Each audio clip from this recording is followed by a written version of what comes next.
and welcome to Concepts with Karan. I'm really delighted to have with me Sailesh Bhan, the Chief Investment Officer Equities at Nippon India Mutual Fund.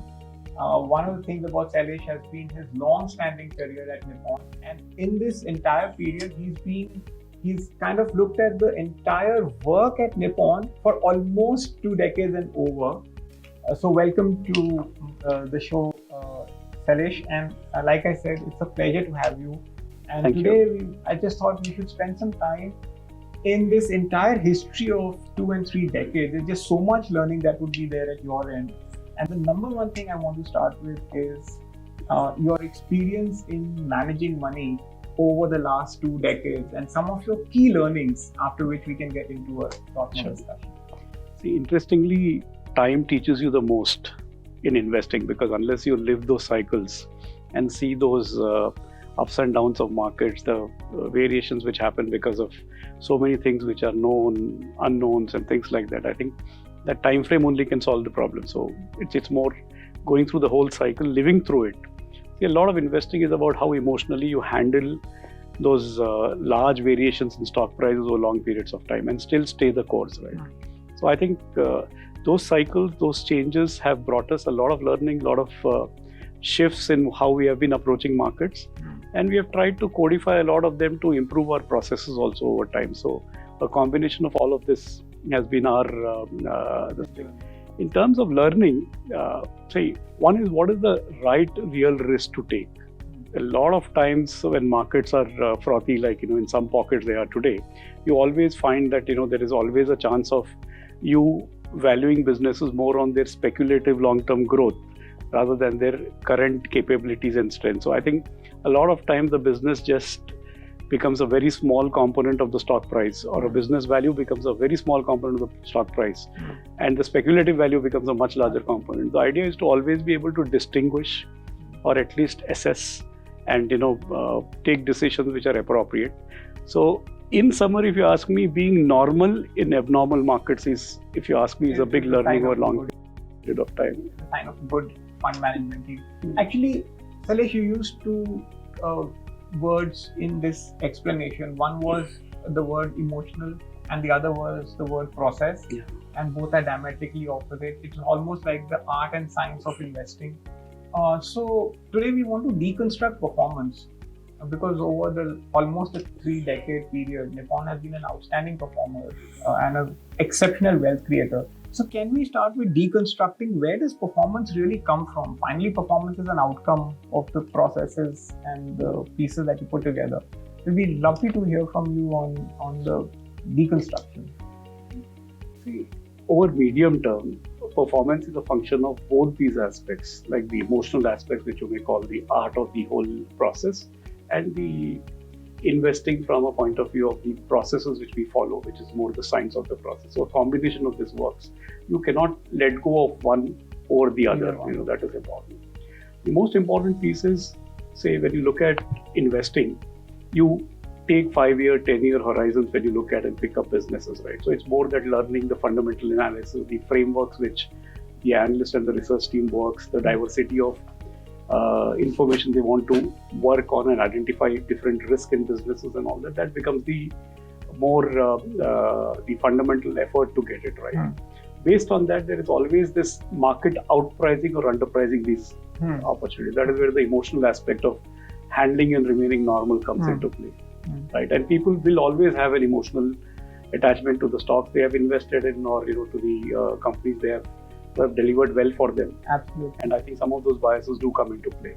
The second aspect is, once you have the framework, the fundamental research and the analysis available with you, the next aspect is to see that when you do real portfolio construction, are you taking the right risk within it, or are you kind of just getting carried away with the flow? So the second aspect is to manage that, where all the processes come into play, into the whole action of decision making. It's the challenge of the market is it's always changing. It's never the same. And when there are so many variables happening, it's very difficult for an individual to focus on 1 or 2, 3 variables and take right decisions. So here the process says these are the 6 things or 4 things which matter. And I think that is where the role of the processes come into play in enabling right investor, you may call the experience, the outcomes, or the performance in your terminology in terms of how investors look at how the fund house is delivering. So it's a combination of both these work, and the real effort is to get both of these working in a very coordinated manner over medium term. So can you spend a bit of time explaining and just the process that you all have adopted at Nippon? Because I'm sure it's kind of evolved over time, and then now it's really been honed to almost perfection. So it'd be lovely to hear on process, what is it that you all have really constructed for yourselves?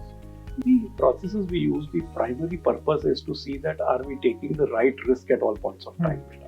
So the processes are more one on the stock selection, the kind of stock, the kind of businesses we buy, the risk rating framework for each stock which we invest in. So we rate stocks based on their longevity, their long-term profitability, their track record, the management capabilities. So each of the stocks has a defined risk rating which is there, which is built into it. Can you elaborate on that a bit more? Because that's a very unique concept. I've heard of stocks getting rated for their performance, but here you are rating stocks on risk. It'd be lovely to hear a little more detail on that. The biggest issue is when you're evaluating a business, immediately the focus on the business shifts to where the value of the business is, or the pricing, or the, like you said, the valuations are. So our idea is to keep both these slightly independent and first just focus on business by itself. It's the second matter what the market is pricing that business. So when you do this, you realize that independently, when you assess a business on sustainable variables, the 4, 5, 6 sustainable variables which count, then you realize that you can cross-compare businesses across different sectors fairly easily, the risk you carry. So we use management quality as an important parameter, the business model's ability to deliver return on equity, the longer-term profit structure of the business, the sustainability of these cash flows this business can generate, and these are put into risk ratings. And hence we know the kind of riskiness of a specific stock or category of stocks, right, when we create a portfolio. Why this is important is this allows us in stock sizing in the fund. Right. So the most important value learning over the years has been the sizing of your positions really matter most. To lower that risk, this risk rating comes into play. So a business with a reasonably weaker profile cannot have a significantly large sizing in the portfolio. And cumulatively, businesses of weaker profile cannot have larger weights in the overall portfolio construction. So the risk rating is helpful in assessing risk in the kind of businesses you invest in and allow it for better sizing in the portfolio construction process. Actually, that's a superbly valid point you make, because sizing or casing, as you all would call it, makes all the difference. So actually, a large component of the performance comes on sizing. Could you elaborate on that with some, not necessarily examples, but just as a marker of what you're trying to do out here, and why that risk factor then fits into the way sizing is looked at? In a stock selection process and moving from there to the portfolio construction process, the real decision is what percentage of your portfolio should be invested in a particular business. Right. One is the return potential of the business are independent, but from a risk point of view, what percentage of your portfolio should own what proportion of stocks, in terms of specific stock weights. Now, this process is perhaps what determines your longer-term returns, also determines your risk you're carrying in your portfolio. Right. So to enable that, we have a fund casing, which means each fund works within its own objectives, within its universe, within its risk profile, which we have committed or we have talked about or we have communicated to our investors, right? And within obviously the regulatory mandated categories. So one is fund casing allows that to happen. Second is in market conditions, like I mentioned, markets can be anywhere. They can never be near normal. And in extreme markets and lower markets, we make sure that at that point of time, that is where the challenges happen in terms of fund management. So at that point of time, how can you be within some boundaries, which is what the fund design or fund casing we are referring to. So when you use both of them, this allows for right sizing of the positions you take. Second, it allows for managing risk at a portfolio level also.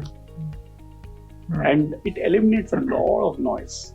Suppose I know a business, when I meet the management, meet the company, I know the business is fragile or has a lot of challenges, but the valuation is just too attractive. Even then, my sizing will be much appropriate and lower than what it is. So only one variable, like it is cheap, is not determining the kind of positions I take, and I increase the risk of the portfolio. Right. So that's where this comes into play. That makes immense sense. I wanted to just speak about in the entire way you are looked to manage money. There's also a lot of talk on bottom up and top down and looking at the stock or macro. How do you all at Nippon look at all these variables, value, growth, GAP, etc.? I know you have a lovely word for it. Last time I'd spoken to you about it. But when all of this is put together in the melting pot, how do you all look at it? See, all these are important variables to assess. So whether it is a stock selection oriented effort or the bottom up as you talk about, or the overlay of macro in that. So to just make it a little simpler, for our approach, it is like this. There are some things which we think we know, which is like by doing good research, we can possibly end up selecting good quality stocks and create portfolios which are or create a pool of stocks which are better to invest or can possibly do better over medium term. So that is the effort from a stock selection process. That is where we put in the research team to support that effort. Over years of capabilities have been built there. So that stock selection is what we generally emphasize on. So for us, a large part of our returns, if they come from stock selection, we are very enthused, because that is what we think is more sustainable. A lot of factors are more tangible to understand. The second aspect is, there are certain aspects of sectors, which sector will do well at what point of time. Exact timing of sectors are not known. Certain macro variables impacting those sectors keep on changing, right? So the stock selection process leads to the next step, where the portfolio construction, we diversify enough. So invest in 7 sectors, not in 3 sectors, and create the diversification to manage the sector risk or the macro risk which is there, right? And when you put both of these together, our expectation is the larger the returns we come from our own stock selection effort is possibly more sustainable, more repeatable, and in a way, it is like a process which can be understood, used, repeated in that context. Yeah. And on a macro side, macro matters. There's no doubt about it. It is just that how we use it. Do we best on one variable? Do we take calls which are like extreme in nature? No. But macros allow you to assess the broader risk in it. How aggressive to go? Can you contain sizing? Is there a better time to size the kind of positions we are taking? Can you do a little bit better on sector allocation effort because of macro understanding? So this is how we work around all these variables. End of the day, like anything you're buying in life, you have to buy businesses with longer term cash flows at reasonable, sensible prices. Finally, that's the single line, bottom line that it all comes down to. So I wanted to come to that. You all look at over 500 stocks, which basically means a very well-honed research team, and then the overlay of the fund managers. So can you speak a little bit of the people and the actual core and the heart behind this entire machine, which is the people? How it's structured and how do they deliver, and how are they judged in performance? Yeah.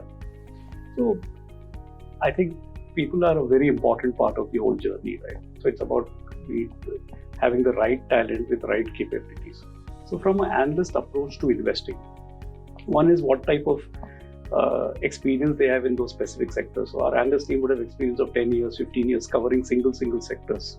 Wow. So virtually saving 3-4 cycles, right? Average experience for analysts would have been 16-17 years for the analyst team itself.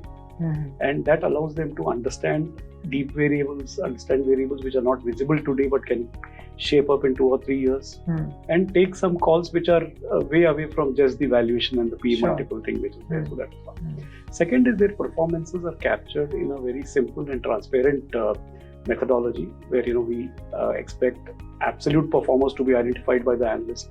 Then we also expect the relative performers or outperformers to be identified within the risk rating framework. So these are identified, and then each of these are given weightages. So at the end of the day, there is a transparent evaluation mechanism on how they deliver on medium-term outlook. It's not 3-month performance of a specific stock which matters, but on a rolling basis, on 12, 18-month kind of an horizon, on a rolling basis, how the analyst delivers performance, that's captured and transparently reported.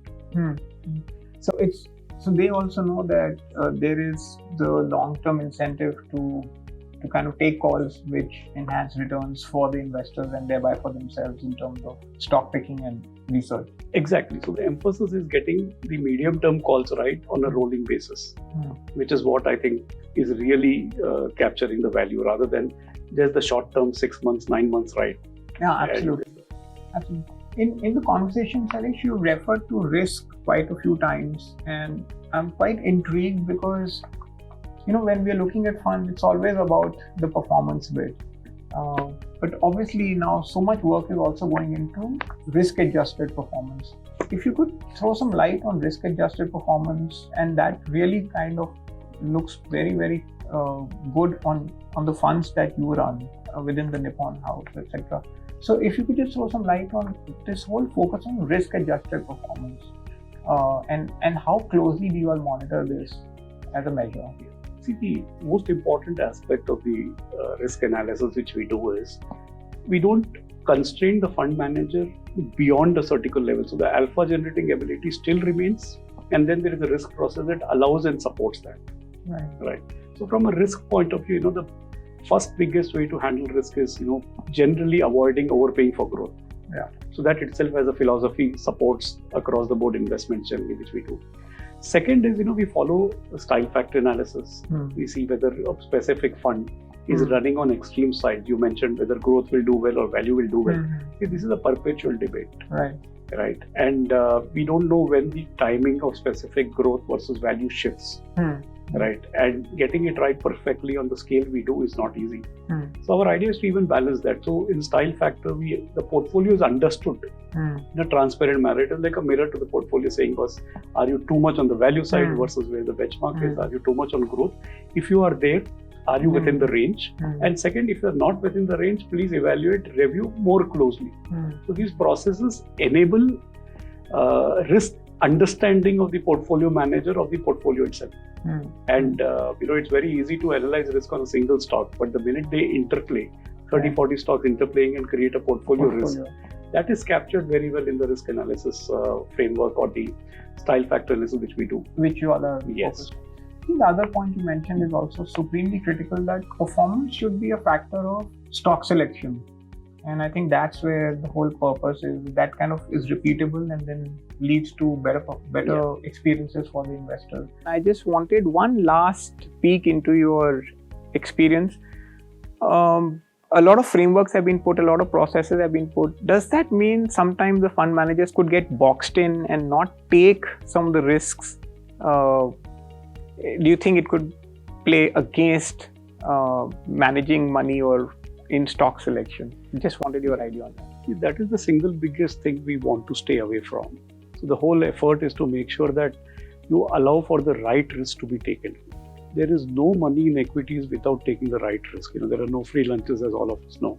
It's about taking the right risk, and we encourage fund managers to take the right risk within the framework which we do.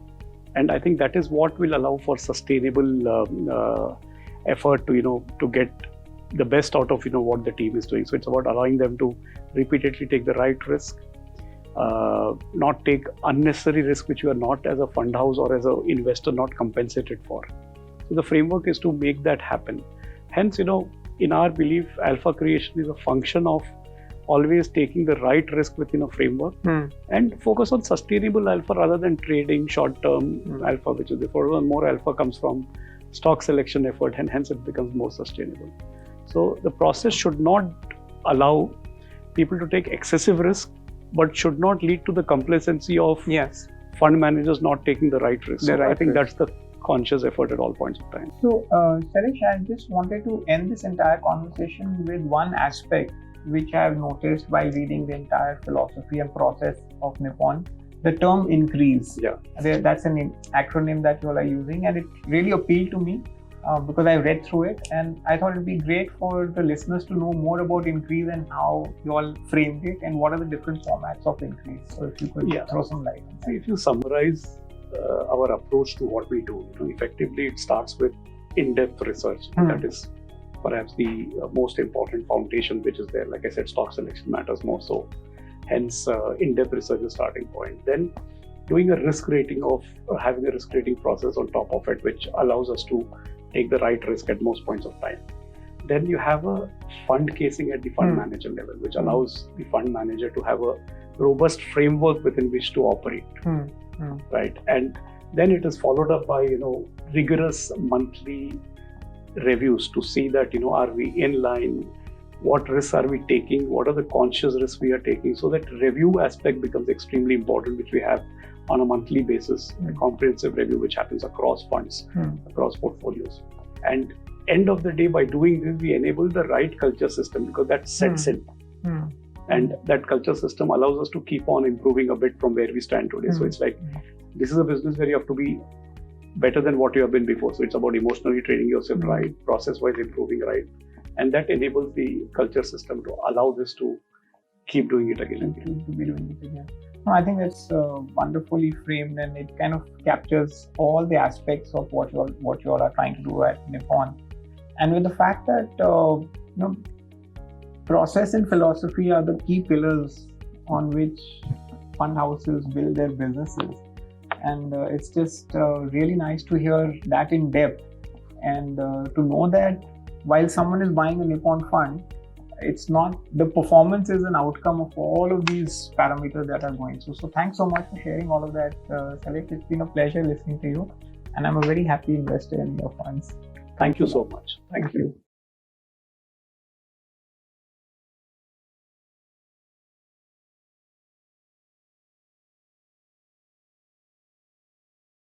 Mutual fund investments are subject to market risks.